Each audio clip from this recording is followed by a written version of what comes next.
안녕하세요. HTBC TV입니다. 안에서 웃었다. 530호 윤미향 의원의 하루.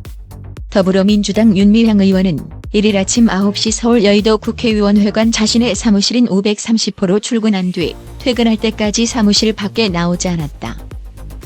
윤 의원은 이날 21대 국회의원 신분으로는 처음 국회로 출근했다.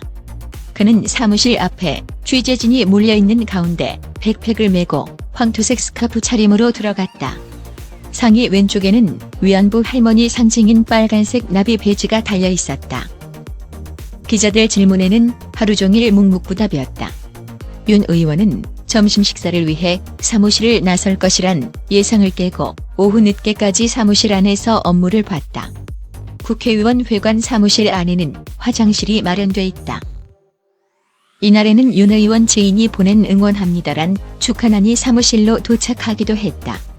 점심시간 후에는 민주당 정청래, 이수진 비례의원이 윤 의원 사무실을 찾아 대화를 나누기도 했다. 정 의원은 윤 의원을 만난 뒤 기자들에게 얼마나 힘들겠냐며 힘내시라고 이야기했다고 말했다. 이 의원은 윤 의원님이 앞으로 국민들과 여성 인권을 위해 훌륭한 역할을 하실 것 같다. 열심히 공부하고 계시더라고 말했다. 이 과정에서 윤 의원은 전화통화를 하고 누군가와 대화하며 환하게 웃는 장면이 언론사 카메라에 포착되기도 했다. 우원식 의원도 정 의원이 다녀간 뒤 윤 의원 사무실에 들러 윤 의원을 위로했다. 윤 의원은 이날 오후 6시 30분쯤 퇴근했다. 사무실을 나설 때 윤 의원을 기다리던 기자들에게 다집니다라며 빠르게 의원회관을 빠져나갔다. 취재진이 위안부 할머니 성금을 사적으로 유용한 적 없다는 입장이 여전히 그대로냐고 묻자 네, 그대로입니다라고 짧게 답했다. 다른 여러 질문에는 여기서 어떻게 설명을 다 드릴 순 없다고 했다.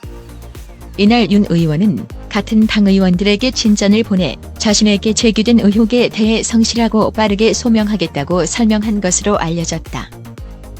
그는 편지에서 5월 29일 기자회견을 통해 그간 제기됐던 의혹에 1차적으로 소명을 드렸지만 충분치 않다는 것을 안다며 앞으로 검찰 조사뿐 아니라 의원님들께서 충분히 납득하실 수 있도록 성실하고 빠르게 소명하겠다고 밝혔다.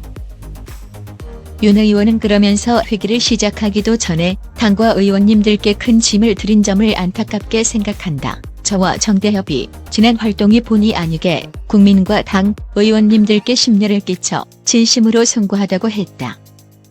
이와 관련해 미래통합당은 위안부 할머니 피해 진상규명 태스크포스 TF 회의를 열고 윤 의원 총공세에 나섰다. 특히 원내 지도부는 공식 회의 석상에서 윤 의원을 윤미향 씨라고 지칭했다. 동료 국회의원으로 인정하지 않겠다는 뜻이다. 통합당 주호영 원내대표는 민주당은 윤미향 씨와 밖에 알려지면 안 될 비밀을 공유한 것인지 왜 저렇게 윤미향을 지키려고 하는지 저희도 추적하고 있다고 했다. 이어 국정조사를 추진해서라도 진실을 밝히고 국회의원에서 퇴출시키는 노력을 가열차게 하겠다며 말로는 위안부 할머니들을 위하면서 자신만의 이익만 챙기니 파렴치한 행태를 국민들이 더는 두고 볼 수 없을 것이라고 했다. 다음 뉴스입니다. 국회의원 윤미향 한명숙 무죄 못할 일이 없는 정권. 윤미향 씨가 민주당 국회의원이 돼 위안부 운동을 상징하는 나비 배지를 달고 어제 국회의원회관에 출근했다. 국민을 대표하는 헌법기관이 된 것이다. 연간 수억 원의 국민 세금이 윤 의원의 세비와 사무실 운영비, 보좌진 월급 등으로 지원될 것이다. 윤 의원은 정의기억연대 정의연 이사장을 지내며 위안부 할머니들을 이용해 사리사욕을 채웠다는 의혹을 받는다. 속을 만큼 속았고 당할 만큼 당했다는 위안부 피해자 이용수 할머니 고발 이후 윤 의원을 둘러싼 의혹이 본물처럼 쏟아졌다. 정의연 회계장부에서 기부금 수십억 원이 사라졌다. 안성 쉼터 고가 매입, 개인 계좌를 통한 후원금 모금, 주택 구매 대금 출처, 딸 유학 비용 출처, 가족 비즈니스의 정의연 활용 등의 의혹이 꼬리를 물었다. 윤 의원은 근거는 제시 없이 부인만 하고 있다. 주택 매입 자금 출처와 관련해 개인 계좌와 정의연 계좌가 혼용된 시점은 2014년 이후의 일이고 아파트 매입은 2012년이라고 했지만 이미 2012년부터 개인 계좌 모금을 한 사실이 드러났다. 그는 그 직후 아파트를 샀다. 남편 회사의 정의연, 일감 수주가 2019년 한 해에 정당한 절차를 거쳐 이뤄진 것처럼 해명했지만 3년 전부터 일감 수주가 있었다. 7년 동안 할머니 한 분 산 적이 없는 안성 쉼터를 두고 정의연 직원들은 할머니들이 적극 참여하고 있다고 스스로 채점해 보고서에 기록했다. 속인 것이다. 윤 의원은 과거 자기 딸을 김복동 할머니 장학생이라고 했다. 할머니 조의금으로 만든 정식 장학금 수혜자가 아니라 살아계실 때 용돈을 받은 것이라 해명했지만 누가 이를 장학생이라 표현하나. 일제강제 동원 노무자, 위안부 피해자와 유가족 단체 태평양 전쟁 희생자 유족회는 어제 이용수 할머니 말이 다 맞는다. 윤미향은 사퇴하라고 했다. 위안부 운동을 가까이서 지켜본 많은 사람들이 이런 말을 하는 이유가 뭐겠나. 이용수 할머니는 위안부 운동의 상징 같은 인물이다. 그런 할머니가 30년간 속고 다녔다고 절규하는데 위안부 피해자를 누구보다 떠받들며 피해자가 중요하다던 이 정부 사람들이 갑자기 고개를 돌렸다.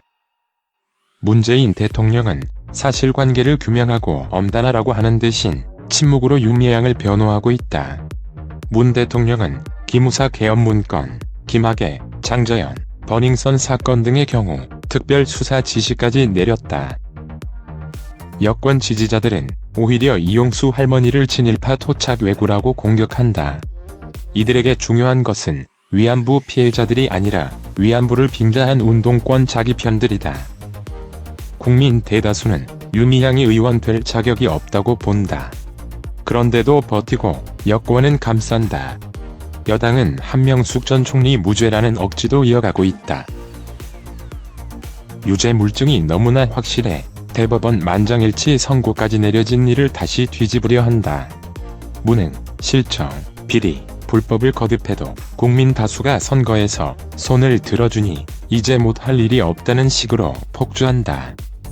지난 3년 문재인 주사파 정권 수립의 1등 공신인인 5.18 세월호에 관한 논공 행상이 끝났다.